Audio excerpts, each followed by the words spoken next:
This is a bonus video. I want to talk to y'all real quick about a lot of things that us social media people tend to forget, especially the depths of reality in which people will bend, break, or deny the laws of physics.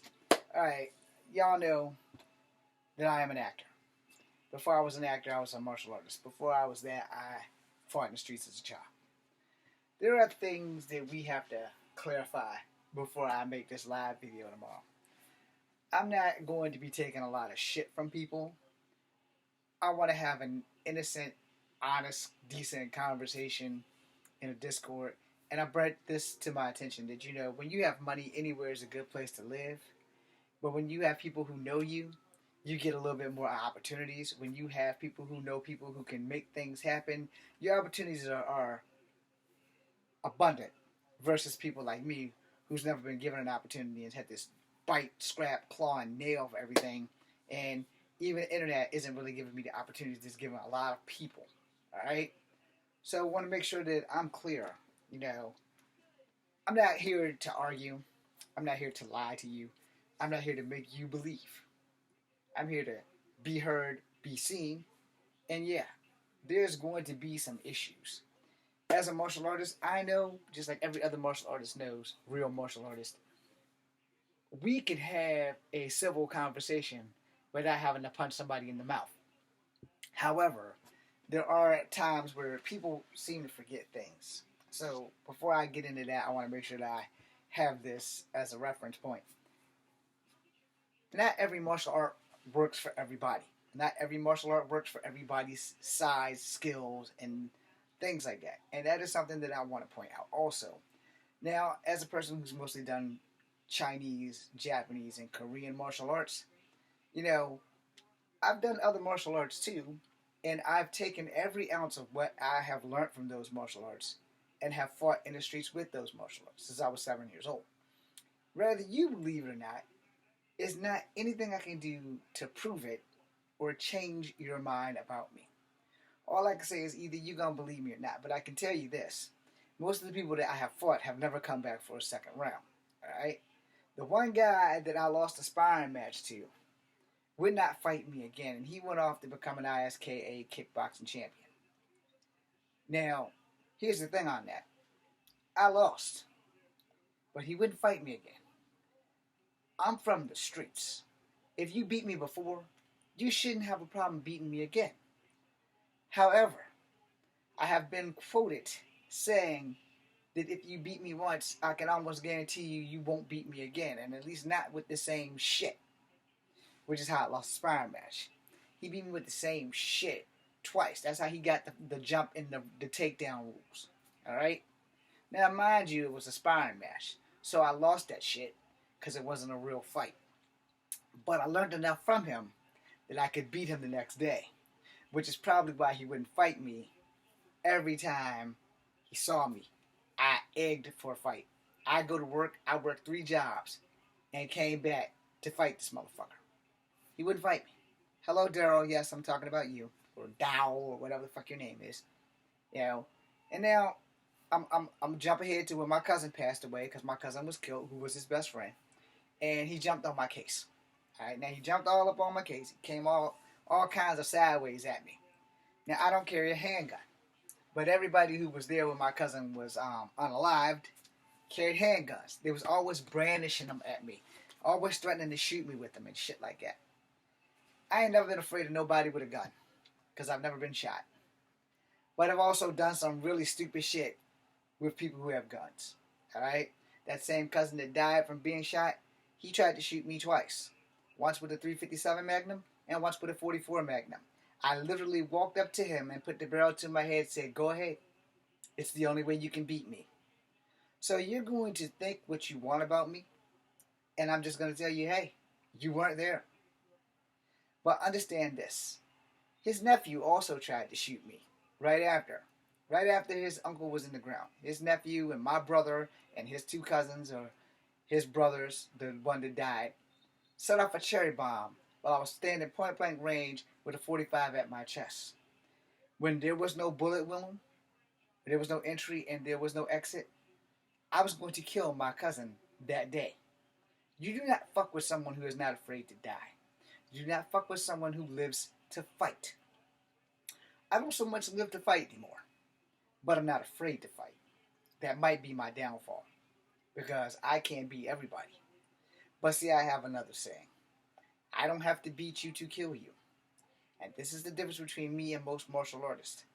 Most martial artists, real martial artists, we will avoid a fight as much as we can. And it's not because we are afraid of you. We are afraid of ourselves and what we will do to you to keep you from hurting us. You will be surprised at what a fearful man can do with or without skills. The bottom line is simply this. Lots of people think they can fight. Very few people can.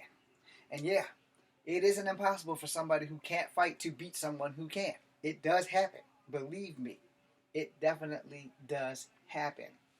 The guy that knocked out Mike Tyson, Buster Douglas, I couldn't think of his name earlier, but Buster Douglas had his day. He didn't hold that championship very long because he lost it to Riddick Bowe, who would turn around and lose it to somebody else, who would turn around and lose it to somebody else.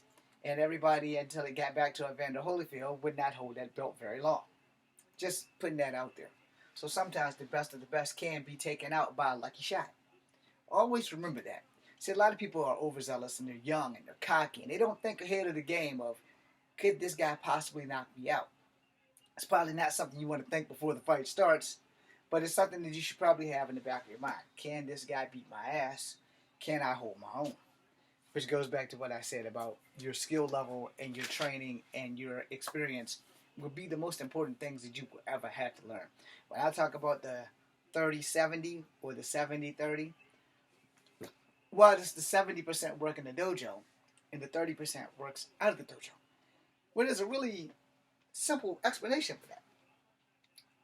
You will spend 70% of your time in that dojo learning shit that works in that dojo. 30% of that shit that you learned in the dojo is going to work outside in the streets if your teacher is a good teacher. The way for 100% of that shit to work both inside and outside is experience. You will learn what will work, but for the average Joe, I promise you, it's 70-30. Now, if you live in a rough-ass neighborhood, that 70-30 becomes questionable. I lived in rough neighborhoods all my fucking life. I'm 5'3". The only people who are not bigger than me are my little nephews who's still in diapers. Everybody else is bigger than me. My nephews that are not in diapers are bigger than me. My nieces who are not in diapers are bigger than me. And the ones that are coming up, the 4-year-olds, they're going to be bigger than me. I am prime target number one because of my size. I weigh 125 pounds. Don't think for a New York minute that that makes me less deadly because I'm the smallest thing on the planet. If anything, it makes me more deadly because you've underestimated by my look, by my size, and you have no fucking idea how dangerous a short person can be.